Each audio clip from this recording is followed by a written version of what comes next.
గురువు పాటుగా మనం గతంలో అనేకమైనటువంటి శీర్షికలు మనం చెప్పుకుంటూ వస్తున్నాం.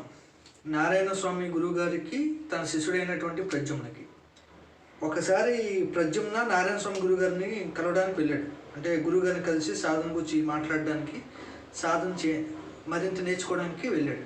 వెళ్ళినప్పుడు అక్కడ నారాయణ స్వామి గురువు గారు ఒక వ్యక్తితో మాట్లాడుతున్నారు ఈయన వెళ్ళే సమయంకి. ఆ వ్యక్తి ఎవరో ఈయనకి తెలియదు, ప్రద్యుమ్నకి తెలియదు, కొత్తగా కనిపిస్తున్నారు. నారాయణ స్వామి వారు ప్రద్యుమ్ని చూసి రారా బాబు రారా చాలా రోజులకి అని చెప్పేసి వచ్చి కూర్చోమని చెప్పి పరిచయం చేశారు.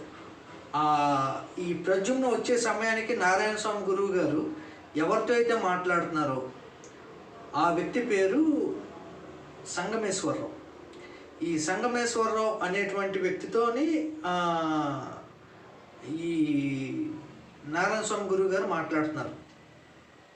ఈ ప్రద్యుమ్న వచ్చేసరికి ప్రద్యుమ్నేమో సంగమేశ్వరరావుకి, సంగమేశ్వరరావు ప్రద్యుమ్నకి పరిచయం చేసిన తర్వాత గురువుగారు చెప్పారు ఈయనే సంగమేశ్వరరావు. ఎందుకంటే గురువుగారు గతంలో ఒకసారి ప్రద్యుమ్న అడిగాడు, గురువుగారు మీ దగ్గర విద్య నేర్చుకున్న వాళ్ళలోని అత్యంత శ్రేష్టమైనటువంటి ఉత్తమమైనటువంటి శిష్యుడు ఎవడండి అని చెప్పేసి ప్రద్యుమ్న అడిగాడు. ప్రద్యుమ్న ఫీలింగ్ ఏంటంటే ఆ శిష్యుడు వాడే, ఉత్తమమైన శిష్యుడు నేనే అన్నటువంటి ఫీలింగ్ ఎక్కువ ఈ ప్రద్యుమ్నకి. సో అడిగాడు. అడిగితే అప్పుడు గురువుగారు చెప్పారు, ఒరే బాబు నీకన్నా ముందు ఒక ఆయన ఉన్నారు, ఆయన పేరు సంగమేశ్వరరావు. ఆయన నా దగ్గర సాధన విద్యను అభ్యసించి అత్యుత్తమైనటువంటి స్థాయికి ఎదిగినటువంటి వ్యక్తి అని చెప్పేసి నారాయణ స్వామి వారు ప్రద్యుమ్నకు చెప్పారు. సో గతంలో చెప్పిన మాట ప్రద్యుమ్నకు గుర్తుంది. అయితే సంగమేశ్వరరావు మీరేనండి, మీకోసం గురువుగారు చెప్పారండి అని చెప్పేసి సంగమేశ్వరరావుతో మాట్లాడడం మొదలుపెట్టాడు. గురువుగారు ఏం చేశారంటే, బాబు మీ ఇద్దరు మాట్లాడుతూ ఉండండి అని చెప్పేసి, సాధారణంగా శిష్యులు గురువుకి సేవ చేయాలి, బట్ ఇక్కడ కొంచెం రివర్స్ ఏంటంటే వచ్చిన శిష్యులకి గురువుగారు అన్నీ తెచ్చి పెట్టి వాళ్ళు కడుపు నింపి, వాళ్ళ బుర్రలో సాధన నింపి, వాళ్ళతో సాధన చేయించి, వాళ్ళకి ఆహారాన్ని పెట్టి అన్నీ కూడా గురువుగారు చేస్తుంటారు. సో ఇక్కడ బాబు మీరు మీ ఇద్దరు మాట్లాడుతూ ఉండండి, ఇప్పుడే వస్తానని చెప్పేసి ఆయన వెళ్ళి ఏదో వీళ్ళిద్దరి ఆహారానికి సమకూర్చే పనులని ఆయన పడ్డారు. ఎవరు? గురువుగారు తాలూకు పొట్ట ఈయన నింపాలి, ఎవరు? శిష్యులు నింపాలి. కానీ శిష్యుల తాలూకు పొట్టను నింపేటువంటి కార్యక్రమం గురువు పెట్టుకున్నారు. ఇక్కడ కొంచెం వేరేగా వెళ్ళింది ఇక్కడ, కానీ అంత కరెక్ట్ పద్ధతి మాత్రం కాదు. సర్లేండి, దాని గురించి మా తర్వాత మాట్లాడుకుందాం. సో ఇక్కడ వీళ్ళిద్దరు మాట్లాడుకుంటున్నారు, ఎవరు? ప్రద్యుమ్న, సంగమేశ్వరరావు. ఈ మాట్లాడుకునేటప్పుడు ఇక్కడ మా సంగమేశ్వరరావు అడిగాడు, మీ సాధన ఎలా సాగుతుందండి అంటే ప్రద్యుమ్నేమో పర్లేదండి, గురువుగారి దేవులు బాగా సాగుతుందని చెప్తూ ప్రద్యుమ్న మాట్లాడు. ఎందుకంటే ప్రద్యుమ్నకి అప్పటి నుండి గురువుగారు సంగమేశ్వరరావుకి గతంలో చెప్పారు కదా, నాకున్న శిష్యుల్లో ఉత్తమమైన శిష్యుడు సంగమేశ్వరరావు అని చెప్పేసి. అప్పటి నుండి ప్రద్యుమ్నకి బుర్రలో ఉండిపోయింది. ఆయన ప్రద్యుమ్న అడిగాడు సంగమేశ్వరరావు, ఏమంటే నేను గురువుగారిని అడిగినప్పుడు ఒకసారి మీరు చాలా అద్భుతమైనటువంటి సాధన, ఉత్తమమైనటువంటి స్థాయిలో ఉన్నారని చెప్పారు, మీరు ఈ స్థాయికి వెళ్ళటానికి ఏం చేశారండి అని చెప్పేసి ప్రద్యుమ్న తన గురువుగారి తాలూకా ఉత్తమమైన శిష్యుడైనటువంటి సంగమేశ్వరరావుని అడిగాడు ప్రద్యుమ్న. ఎందుకంటే ఈ కాన్వర్సేషన్ ప్రద్యుమ్నకి సంగమేశ్వరరావుకి మధ్యలో నారాయణ స్వామి గురువు గారు ఏమో వీళ్ళిద్దరికి ఆహారాన్ని వండే కార్యక్రమంలోకి వంటగదిలోకి ఆయన వెళ్ళిపోయారు. సో ఈయన అడిగినప్పుడు ఈయన్ని సంగమేశ్వరరావు చెప్తున్నాడు, నేను ఇంత ఉత్తమమైన స్థాయికి రావడానికి కారణం నేను చేసినటువంటి గురు సేవ అండి అని చెప్పేసి అన్నాడు. గురుసేవ నేను చేస్తానండి అన్నాడు. చేయండి, చేస్తేనే మంచిది, మనం ఎంత సేవ చేసాం గురువు తాలూకు రుణం తీర్చుకోలేమండి అని చెప్పేసి ఈ సంగమేశ్వరరావు అన్నాడు. ఈ అనే మాటలను అసలు గురుసేవ ఎలా చేయాలి ఏంటి అనేటువంటి విషయం ప్రద్యుమ్నుకి డౌట్ వచ్చింది. నేను నిజంగానే గురుసేవ చేస్తున్నానా లేదా సోది కొట్టి వెళ్ళిపోతున్నానా అన్న డౌట్ ప్రద్యుమ్నుకి వచ్చి కన్ఫర్మ్ చేసుకోవడానికి సంగమేశ్వరరావు అని అడిగాడు. ఏంటి మీరు గురుసేవ చేసి ఇంత ఉత్తమమైన స్థాయికి వెళ్ళారు అని అంటున్నారు కదా, ఈ గురుసేవ అంటే ఏంటి, అసలు ఏ విధంగా మీరు గురుసేవ చేశారో చెప్పండి, ఏమైనా లోటుపాట్లు ఉంటే నేను సరి చేసుకుంటానని చెప్పేసి ప్రద్యుమ్న అన్నాడు. ప్రద్యుమ్న యొక్క నిరాడంబరతను గమనించినటువంటి సంగమేశ్వరరావు మనసులో ఆనందపడి ఈ ప్రద్యుమ్నకి కొన్ని గురుసేవకు సంబంధించినటువంటి కొన్ని అంశాలు చెప్తున్నారు. ఇది కీలకం. ఇక్కడ ప్రతి శిష్యుడు తన సాధనలో ముందుకెళ్ళటానికి చేయాల్సినటువంటి అత్యంత ముఖ్యమైనటువంటి కార్యక్రమం ఏదైనా ఉంది అంటే గురుసేవ. చాలామంది గురుసేవ పేరుతో శిష్యుల్ని పాడు చేస్తున్నారు, అది వేరే సంగతి, నేను వాళ్ళకు చాటలేదు. ఎందుకంటే మనం గతంలో చెప్పుకున్న గురుబోధులన్నీ కూడా అత్యద్భుతమైనటువంటి సాధన రహస్యాలకు సంబంధించినటువంటిది. సో అటువంటి సాధన రహస్యాలు అందించినటువంటి నారాయణ స్వామి వారికి ప్రద్యుమ్న చాలా రుణపడి ఉంటాడు. సో మరి అది గురుసేవ చేయాలి కదా, అది మరి తీర్చుకోవాలి కదా రుణాన్ని. సో అది ఏ విధంగా అన్న దాని గురించి ఇప్పుడు సంగమేశ్వరరావు తన తోటి సాధకుడు, తన గురువు యొక్క శిష్యుడు, తన ఆత్మబంధువు అయినటువంటి ప్రద్యుమ్నకి సంగమేశ్వరరావు తన గురుసేవ అనుభవాన్ని చెప్తున్నాడు. ఏ విధంగా ఈ నారాయణ స్వామి గురువు గారికి ఆయన సేవ చేశాడు అనేటువంటి విషయాన్ని సంగమేశ్వరరావు ప్రద్యుమ్నకి చెప్తున్నాడు. ఆ విషయాలు ఈరోజు మనం మాట్లాడుకున్నాం సంక్షిప్తంగా. అందులో మొట్టమొదటి ఏంటంటే గురువు కటాక్షం మనం పొందుకోవాలి అంటే గురుసేవ చేయాలి. ఇక్కడ గురువు తాలూకా కటాక్షం ఎప్పుడు కలుగుతుంది, ఎందుకు కలుగుతుంది? ఇక్కడ చాలామంది ఏమనుకుంటారంటే మా గురువు గారండి మమ్మల్ని కటాక్షించారండి, లేదా మా గురువుగారు మమ్మల్ని కటాక్షించలేదండి. ఇక్కడ కటాక్షింపబడిన వాడు గురువుకు చుట్టమేం కాదు, కటాక్షింపబడలేదు అని ఫీల్ అయ్యేవాడు గురువుకి విరోధి కాదు. ఇద్దరు ఒకటే, ఇద్దరు విద్య కోసం అడిగలేరు. ఆయనకి ఎవడైతే ఏంటి విద్య నేర్చుకునేటువంటి కాంక్ష ఉండేటువంటి వాడు కావాలి ఆయనకి. సో ఇక్కడ వీళ్ళిద్దరూ, ఒకడు కటాక్షం పొందుకున్నాను అంటాడు, ఇంకోటి కటాక్షం నాకు గురువుగారి కటాక్షం లభ్యం అవ్వలేదు అంటాడు. సో ఈ రెండిట్లో తేడా ఎందుకు వచ్చింది, ఇదంతా కూడా సంగమేశ్వరరావు ప్రద్యుమ్నకు చెప్తున్నాడు. ప్రద్యుమ్న కాముగా వింటున్నాడు అవన్నీ కూడా. ఈ గురు కటాక్షాన్ని పొందుకునేటువంటి విధానంలోనే ఏం చేయాలి? ఒక గురువు ఒకరికి కటాక్షించడానికి ఒకరిని కటాక్షించకపోవడానికి సంబంధం ఏంటి?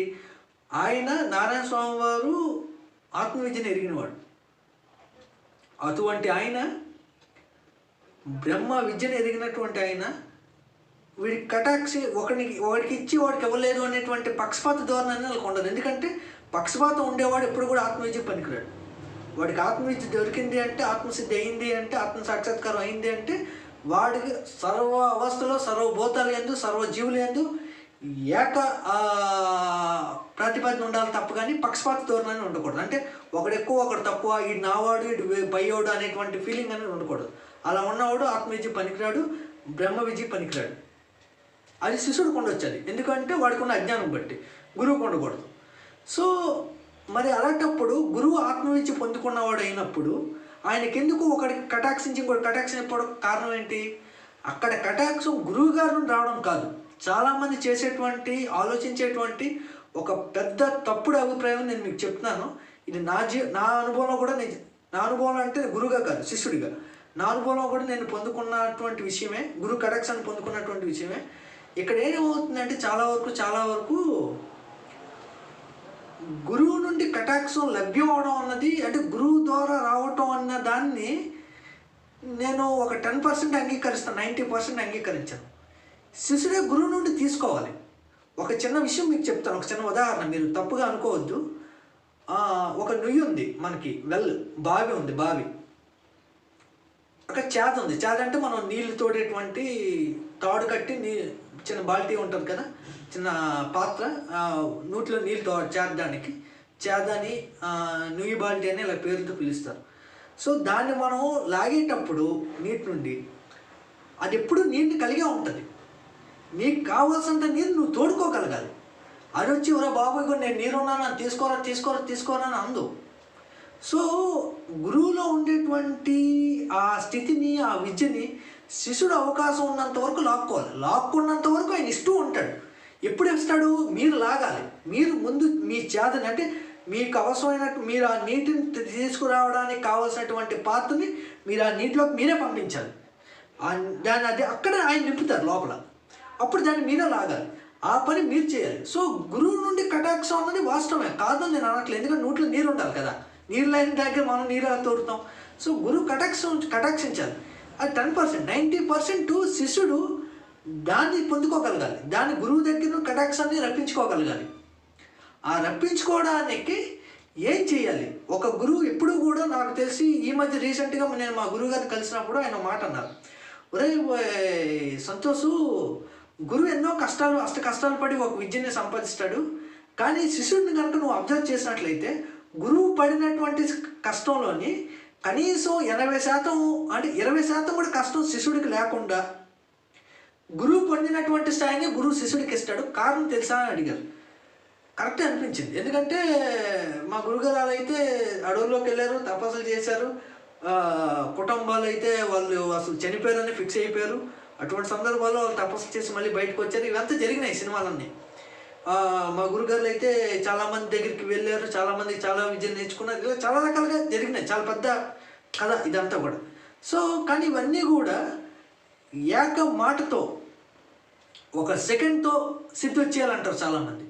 ఆ గురువు తాలూకు కటాక్షం మనకు వచ్చేయడం ఏంటిది, ఒక సెకండ్ ఇలాగంటే సిద్ధి అయిపోవాలి. నా దగ్గరికి కొందరు వస్తూ ఉంటారు, ఈ వేదాంత చర్చలకు కానీ వీటికి, ఈ యూట్యూబ్ వీడియోలు గట్టి చూసి కొంతమంది ఫోన్లు చేస్తుంటారు, కొంతమంది వచ్చి కలుస్తుంటారు. వాళ్ళు ఏమంటారంటే, ఏమండి నిజమైన గురువు అంటే ఎలా ఉండాలండి? ఇలాగంటే సిద్ధి ఇచ్చేయాలండి. ఇలాగంటే సిద్ధి ఎలాగ వచ్చేస్తుందండి? ఆడేమో కష్టపడి సంవత్సరాల తరబడి జీవితాన్ని పణంగా పెట్టి సర్వ సుఖాలన్నింటినీ చర్చించి మొత్తం అంతా చేసే తపస్సు చేస్తే నువ్వు ఏమీ వదవు, ఏమీ చేయవు, నీ వైపు త్యాగం ఉండదు, సమర్పణ ఉండదు, గురువు మీద నీకు భక్తి ఉండదు, నీకు కమిట్మెంట్ ఉండదు, ఏమీ ఉండదు. ఆ సాధన మీద పూర్తి దృష్టి ఉండదు.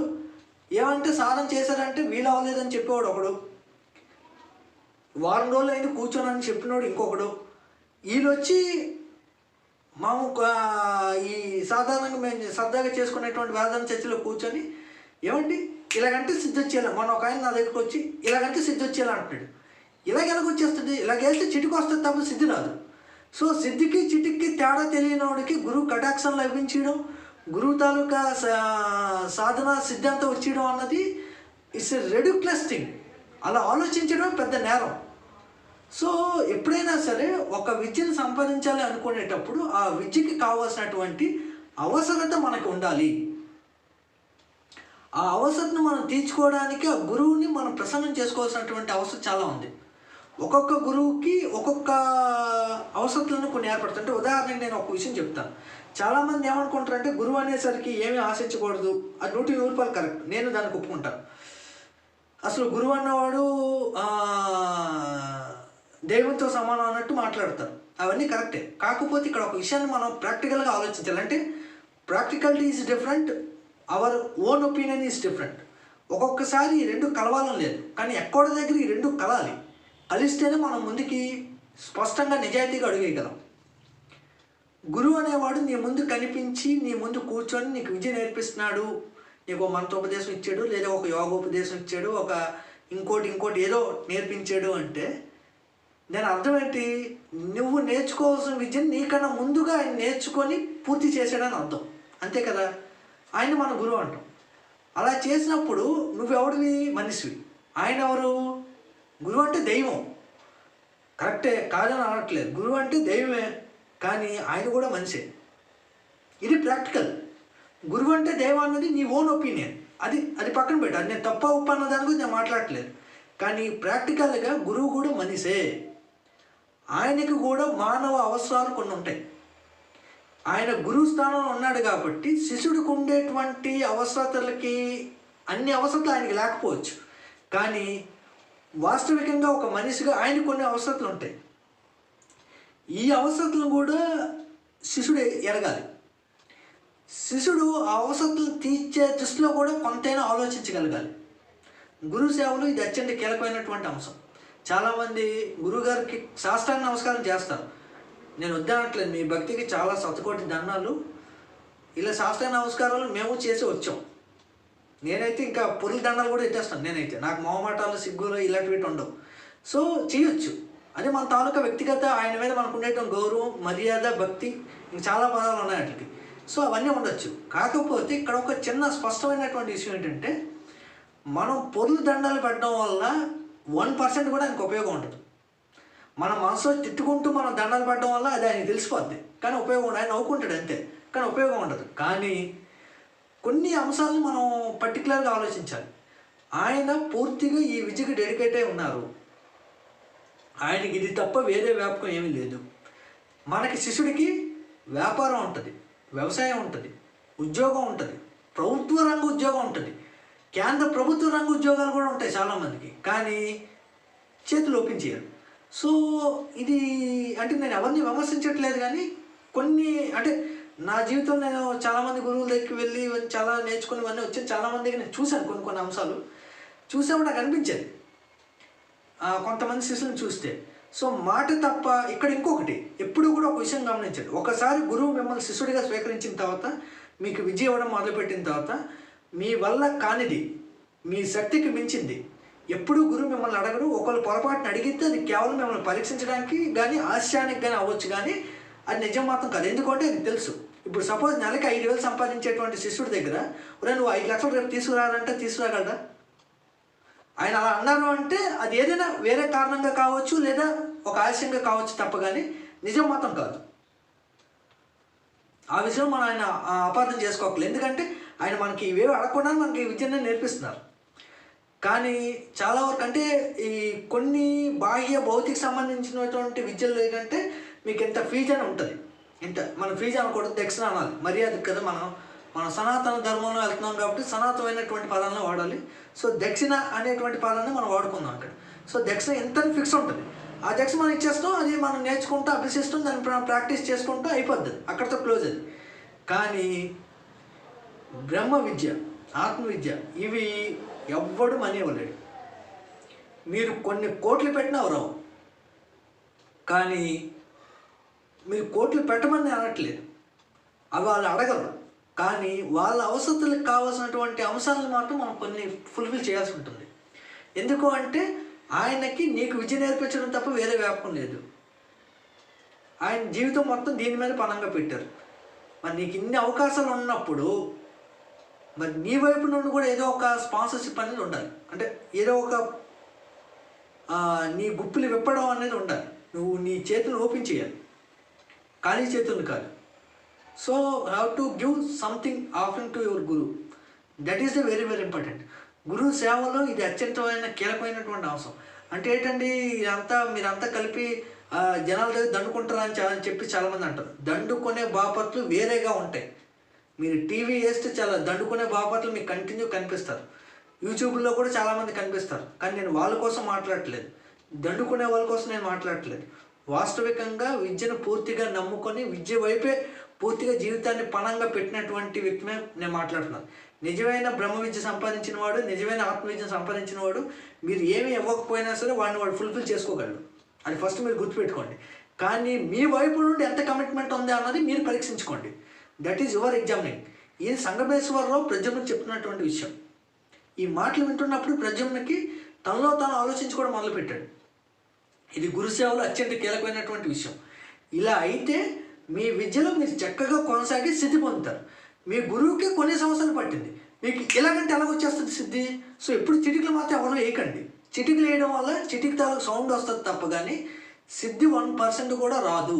అది ఫస్ట్ గుర్తుపెట్టుకోండి. మీరు సాధన చెయ్యాలి. సాధనమున పనులు సమకూరు ధరలోన. ఈ భూమి మీద ఉన్నప్పుడు మాత్రమే మనం సంపాదించాలి. ఈ డొక్కులో ఉన్నప్పుడు మాత్రం మనం ఎంత సంపాదించినా పైసలు కాదు. సిద్ధి, సాధన, శక్తి, ఇవి మీరు ఏవైనా అనుకోండి, ఏ పేరుని పెట్టుకోండి, అవన్నీ కూడా మీరు ఈ డొక్కులో ఉన్నప్పుడే సంపాదించాలి. ఈ డొక్కు నుండి విడిపోయిన తర్వాత మీరు ఏమీ చేయలేరు. అంత బర్ర తప్ప ఏం ఉండదు మీకు. సో దీంట్లో ఉన్నప్పుడే మీరు ఏది చేసినా, మీరు ఎంత సంపాదించినా, మీరు ఏది చేయాలనుకున్నా సరే ఇది ఉన్నప్పుడే చేయాలి. గురువు కూడా ఇది ఉన్నప్పుడే మీకు పూర్తిగా మెలివింపు కలిగి ఉంటాడు. సో ఇది చాలా కీలకమైనటువంటి విషయం. చాలామందికి ఏంటంటే ఈ గురు సేవలోని విశ్వాసం అనేది చాలా చాలా ముఖ్యం. విశ్వాసం అంటే నమ్మకం, ఇట్స్ ఎ బిలీవింగ్. అంటే విశ్వాసానికి నమ్మకానికి తేడా అంటే నమ్మకంలోని చిన్న ఇటువట్లు ఉంటాయి కానీ విశ్వాసంలో ఆ తేడా ఉండదు. అంటే ఒక రకంగా మా గురుగారు అంటుంటారు, బ్లైండ్ ఫెయిత్ ఉండాలిరా అనేసి. బ్లెండర్ ఫెయిత్ ఉండకూడదు కానీ బ్లైండ్ ఫెయిత్ ఉండాలి అంటారు. అంటే గుడ్డి నమ్మకం ఉండాలి కానీ మూఢనమ్మకం ఉండకూడదు. మనకు మూఢనమ్మకాలు ఎక్కువ, అసలైన నమ్మకం తక్కువ. సో ఆ జెన్యూన్ ఫెయిత్ అన్నది చాలా ఇంపార్టెంట్. ఇక్కడ మీకు ఒక చిన్న విషయం చెప్తాను. మీరు ప్రాక్టికల్గా ఇంప్లిమెంట్ చేసే పనులు లేకుండా మేము నమ్ముతున్నాం గురువుగారి మీద నమ్మకం ఉంది అని చెప్పడం వల్ల ఏ ఉపయోగం ఉండదు. సో ఎప్పుడైనా సరే మీరు ఒక విద్య నేర్చుకోవడానికి వెళ్ళినప్పుడు మీరు ఆ విద్య నేర్చుకోవడానికి కావాల్సినటువంటి క్రియారూపంగా మీరు చేయాలి. అందుకే మీకు బైబిల్లో ఒక స్లోగన్ చెప్తారు, క్రియ లేని విశ్వాసం మృతం అని చెప్పి. అంటే మీరు పని ఇంప్లిమెంట్ చేయలేనటువంటి బిలీవింగ్ అన్నది ఉపయోగం లేదు. మీరు ఏ సిస్టంలో ఉన్నా, ఏ సాధనలో ఉన్నా, ఏ గురువు దగ్గర ఉన్నా ఆ గురువుకి మీ వైపు నుండి ఒక వర్క్ అన్నది అటెంప్ట్ చేయగలగాలి. ఆయన సహాయార్థం, ఆయన కోసం. ఇది చాలా చాలా కీలకం.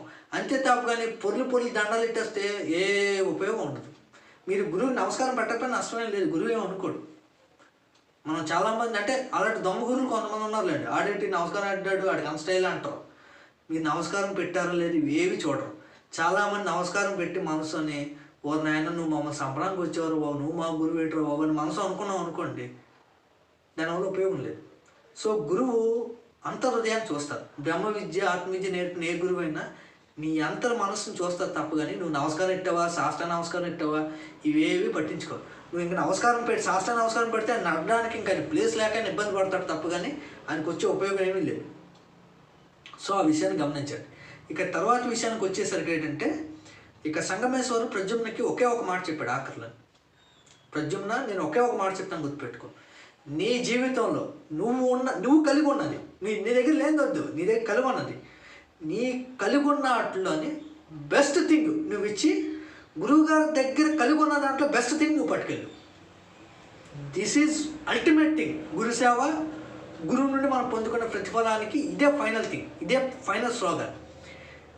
మన దగ్గర ఉన్న ఉచ్చిష్టమైన గొప్పదైనటువంటి దాన్ని గురువుకి సమర్పించి